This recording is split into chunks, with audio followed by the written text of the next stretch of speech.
Before we get started, a quick reminder. This message is not sponsored by cancel culture, church hurt denial, or the just forgive and move on starter pack. God gave every one of us free will, and yet somehow people created from dirt have decided they're qualified to set timelines for your grief, your healing, and your forgiveness, mostly because your pain makes them uncomfortable. Let's be clear, that is not biblical. That is audacity. In this video, I address false churches, performative faith, and the very human tendency to confuse God's authority with personal opinions and groupthink. I will not soften my tone, sanitize the truth, or apologize for using humor to survive very real trauma.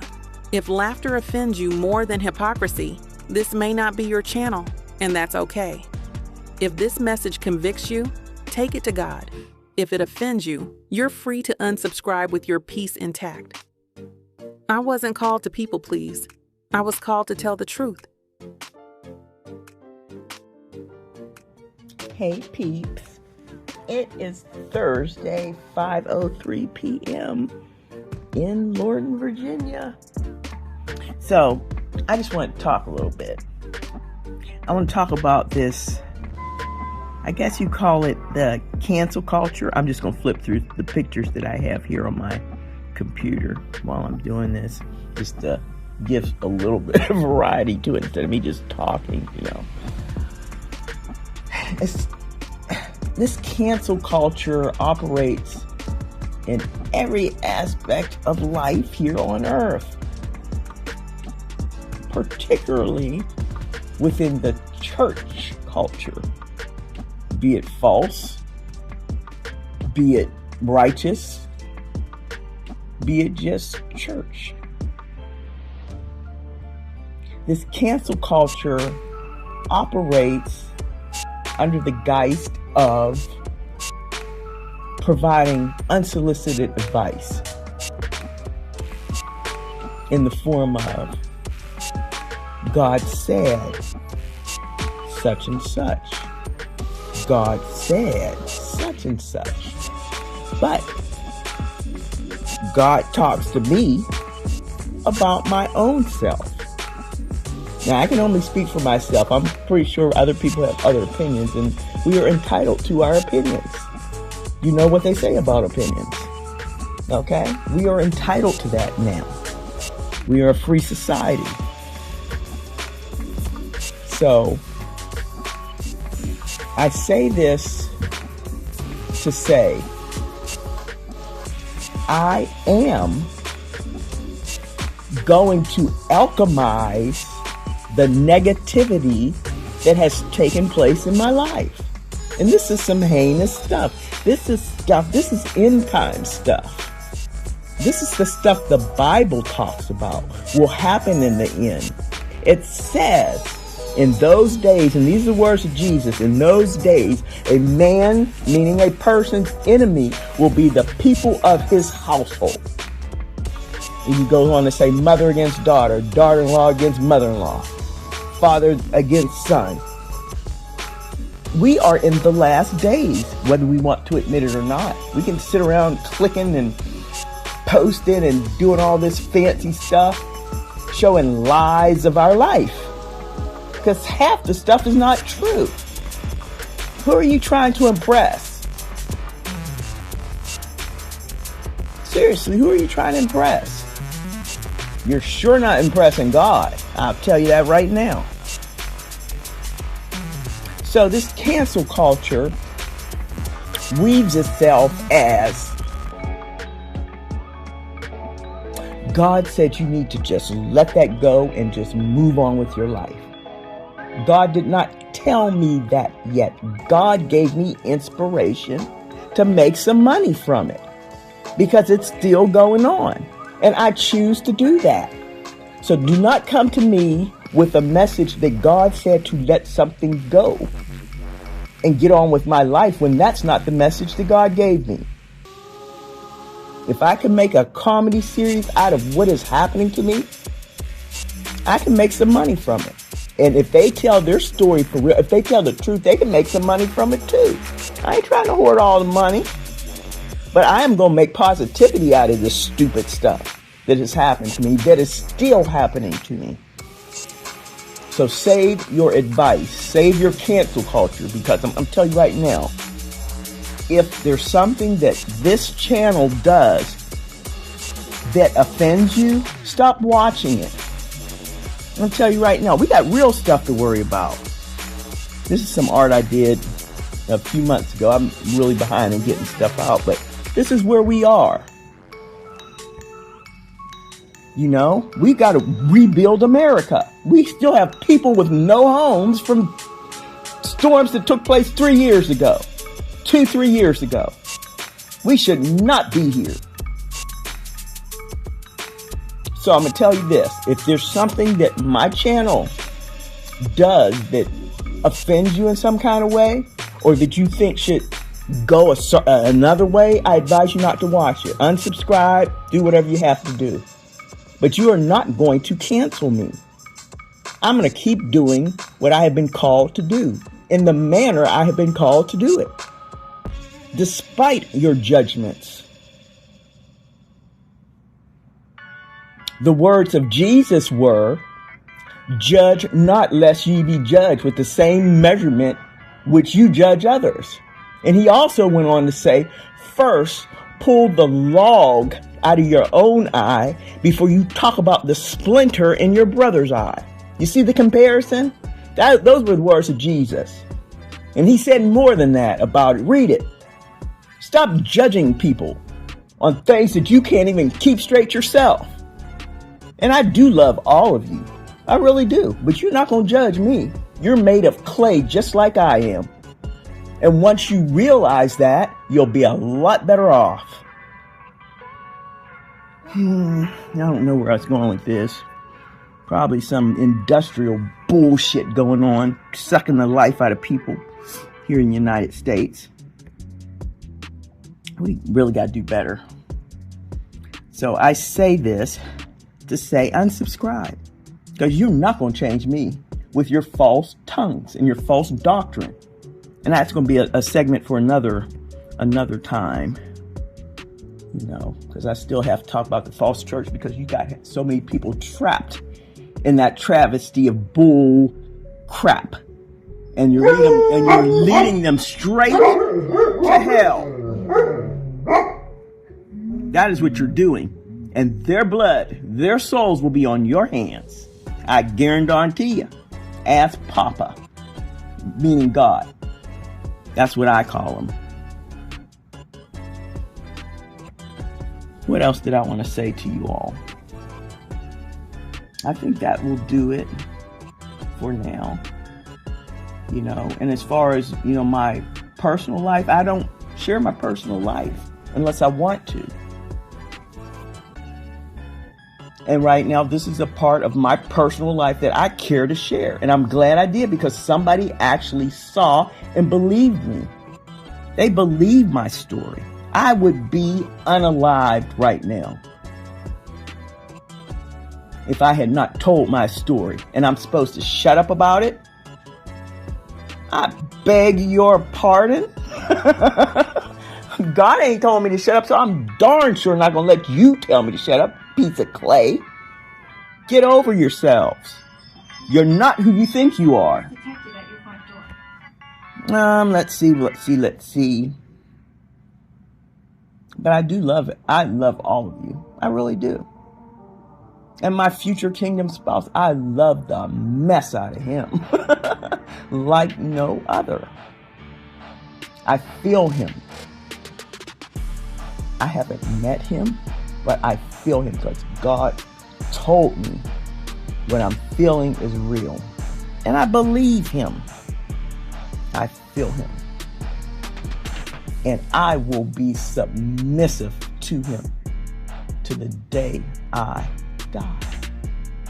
Just like a Proverbs 31 woman. This is a mask, a role. I don't want to say character, because it makes it sound false, but this is a personality, a persona that I have to put on to do my job. Right now, this is a spiritual job that I've been assigned by by the Lord. And I'm going to do it the way he told me to do it, whether you're offended or not. Don't watch. Don't listen. It's that simple. Instead of trying to cancel somebody, because if you come for me, I'm going to come for you. Okay? And it might go back to childhood, so just be prepared. Yeah, these are some old pictures. Actually move on Monday. I am so excited about that. You know, I'm appreciative of the time, the good time that I had while I was here. Once it got bad, it was not good any longer. So I'm just being honest. You know, the depths of it is just astronomical. To do all this to one person. They were trying to destroy me, literally, through MK Ultra stuff. These people are high stakes criminals. These aren't your average criminals. I'm telling you, they're not. Yep, I'm showing them right here.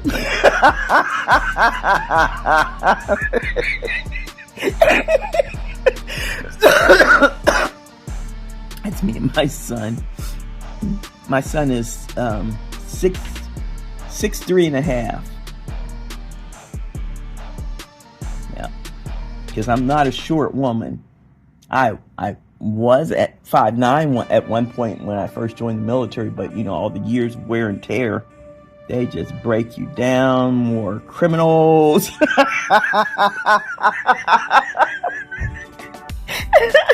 These are two of my buddies when I worked at DHA. Charlie Capito on the left and Patrick on the right. They were my buddies. Man, we would cut up. This is me and the German Shepherd girl I had adopted. I only had her 2 weeks because Red and Autumn would not accept her. And I feared for her life. I had to let her out separately. And she was so lonely. I'm not going to do this dog like this because of you assholes. And Dawn actually stopped speaking to them for like 3 days. And they had no idea why, you know. But I was just like, you know, I fear for the dog's life. This is my buddy John. He lives next door. That's Fendi, his dog. He used to dog sit for me and Dawn when we both worked in the federal government, like back in like 2010 up through time. He retired in 2016, I think he retired. I don't know when he retired. I'm talking about Dawn retiring. But he would come over 3 times a day and let the dogs out because he's right next door. He was Johnny on the spot. 9, 1, and 4. You could, because sometimes I'd have the camera on just to see, and exactly 9. He was Johnny on the spot. He's suffering a little bit now with some, what do you call it? A little bit of dementia. So, had to give Fendi to his niece and stuff, and he has a caretaker, but he's still my buddy. I go see him. You know, I'm going to stop by and see him before I leave this area on Monday. And that's me and my grandbaby when I went down to Florida to visit for the adoption. This is me during one Christmas. I was getting ready to deliver Christmas gifts to my neighbors. Every Christmas there's 5 neighbors that surround me that I take gifts to. It's just like candy and cookies, you know, the kind you get from Costco. You can buy them in the big, like 6 in a pack or something like that, you know, but it's just the thought that counts. So this is me and my middle sister, Linda. She's 6 years younger than me. We were in the Bahamas on vacation. I think I was 12 in this picture. Yeah, I think you can see it. Yeah, I was 12 in this picture, and Linda was 6. See how beautiful the yard is? I do that every fall. I replant. I use Jonathan Green, Heavy Traffic. I do a mixture of his Black Beauty. I love Jonathan Green grass. You know, so what was done to the yard this year didn't need to be done, and there's no grass there because all the beautiful grass I had planted was dug up. You know, this is autumn. Like I said, Autumn is my most beautiful dog, but Autumn says, hell, I had 2 litters. I'm retired. I'm fixed now, and I'm just going to enjoy life. So she goes to the groomer tomorrow, her and Breeze. And we don't get out of here until Monday. I just got to keep her out of the backyard from rolling around in freaking mud and dirt back there. She does that, and she comes in the house full of leaves and nasty stuff, and she doesn't even look like a German Shepherd anymore because she just doesn't care. She is nuts. She is nuts. But this is her after a groom a couple years ago, but her and her daughter go tomorrow. Red and Raven went today. They both look nice and smell nice and stuff, and their toenails don't sound like claws going across the floor, because they would not let me cut their toenails. They all stopped letting me cut their toenails 2 months ago. And I'm like, this is not going to work, guys. You know, and they wouldn't even let me grind them. And I never hurt them. So I don't know what that was. Maybe some type of toenail black magic. I don't know. These folks are trying to work all kind of stuff on me, so maybe they work some toenail black magic so my dogs wouldn't want me to cut their toenails. And they look like freaking claws. So Red and Raven, they're good now.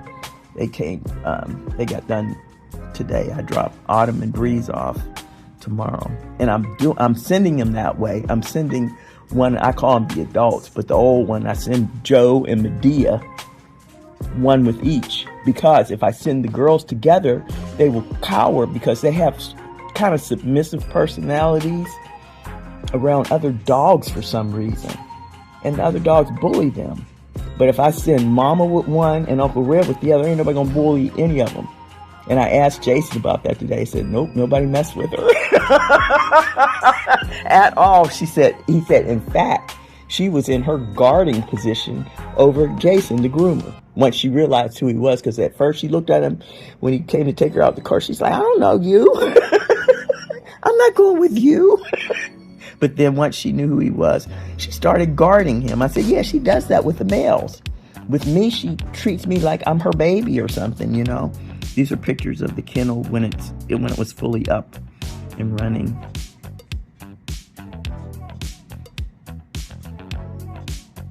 Like I said, I had all the white carpet we had down there. I had all that taken up.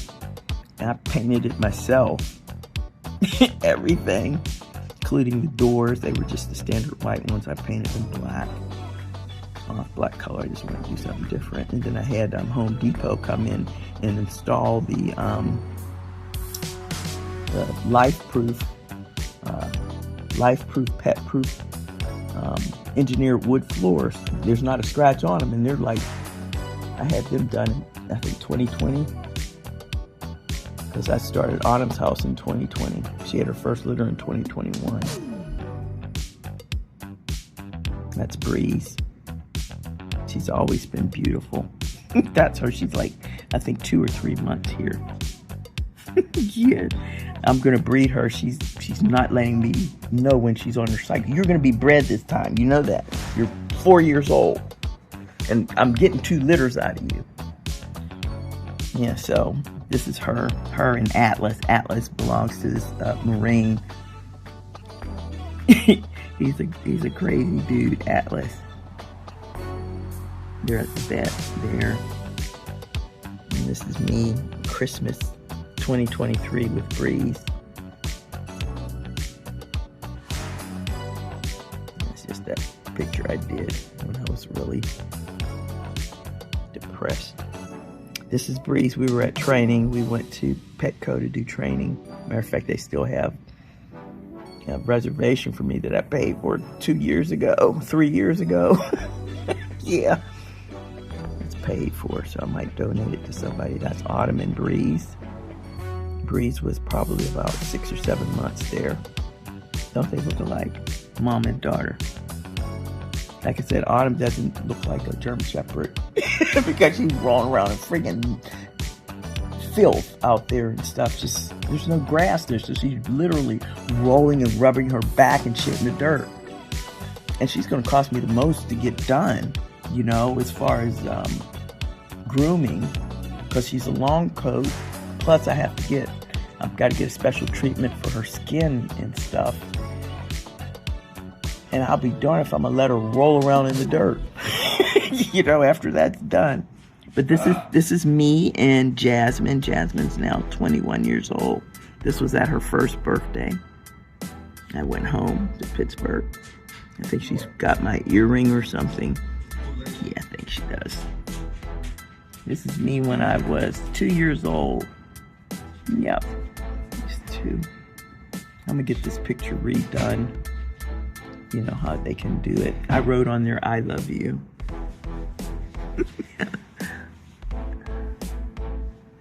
1965. There's another portrait of me.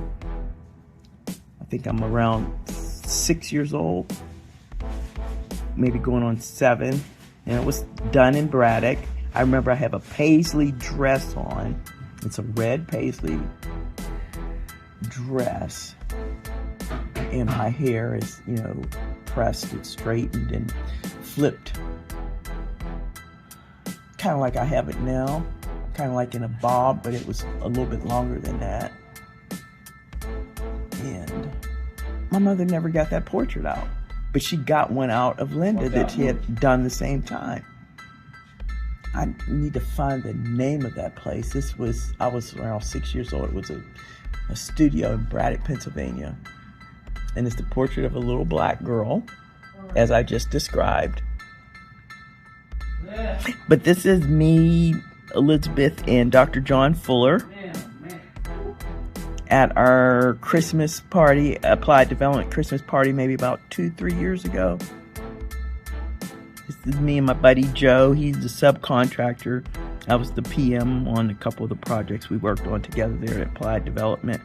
That's at the Christmas party. That's Breeze again. That's down in my weight room. This is, what do they call this, pergola, when you lean up against something or you brush up against something, it creates something. Well, you see the dog's tail there. I think that's Autumn. Yeah, I think that's Autumn. The year was 2023. It could have been Breeze, because Breeze was 2. But somebody had just slept up against this, and it created this. It looks like a little pit bull, doesn't it? Right there. A little pit bull, like in a room or something. And this looks like the face of someone, like the side with the nose cut out. But there's the eyebrow. That's what was created from her leaning up against it all night. That's wild.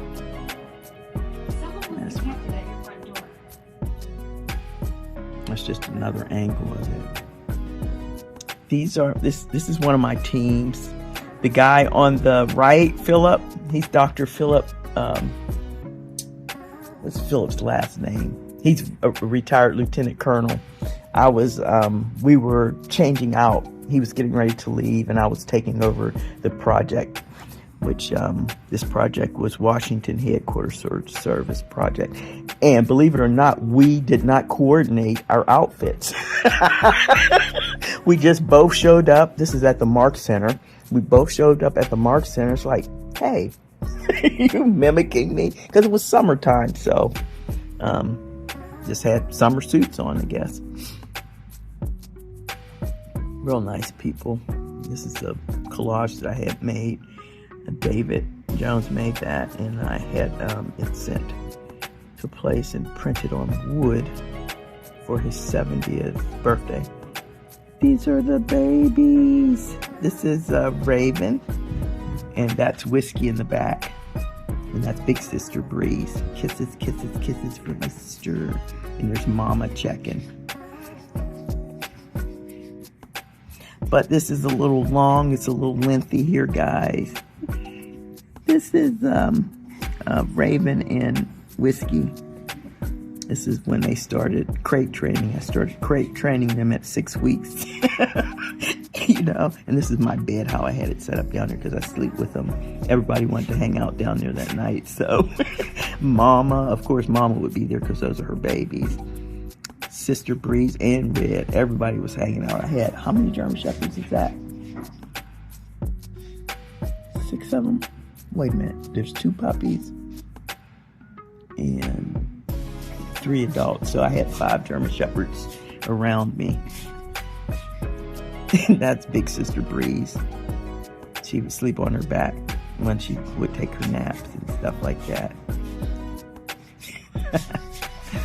And that's Miss Raven up on the chase with me. I used to have the chase at a different position. And that's her when she decided to take over the chase. And those are the 2 sisters. But I love you guys so much. We just need to stop trying to cancel each other. Everybody was given free will. God created all of us with free will. And currently in the United States, we have freedom of speech. We have freedom of whatever. If no one is saying nothing directly to you, but they're just voicing their opinions about their own life, what gives you the right to have an opinion? Or to say they need to change or do something? We don't have that right. We need to stop. God gave us free will. He doesn't even control us. So why are we, pieces of dirt, trying to control other pieces of dirt? Stop. Okay? Stop. And that is the first step to healing. We got to stop judging other people. But I do love you. And we'll talk soon. Now let me say this clearly. I genuinely love people. I love conversation. I love growth, collaboration, and the possibility of working together in the future. But Canino Rosso stands on truth in Christ, and that means we do not change our message, our tone, or our convictions to appease false masses trapped in the illusion of righteousness, where performance replaces repentance and comfort replaces obedience. Truth spoken in love will always sound harsh to ears trained on compromise. If you're here to seek truth, wrestle honestly, and grow in Christ, welcome. If you're here to control narratives, police tone, or silence testimony, you're free to walk away without offense. Either way, love is still extended, the truth is still spoken, and the mission remains unchanged.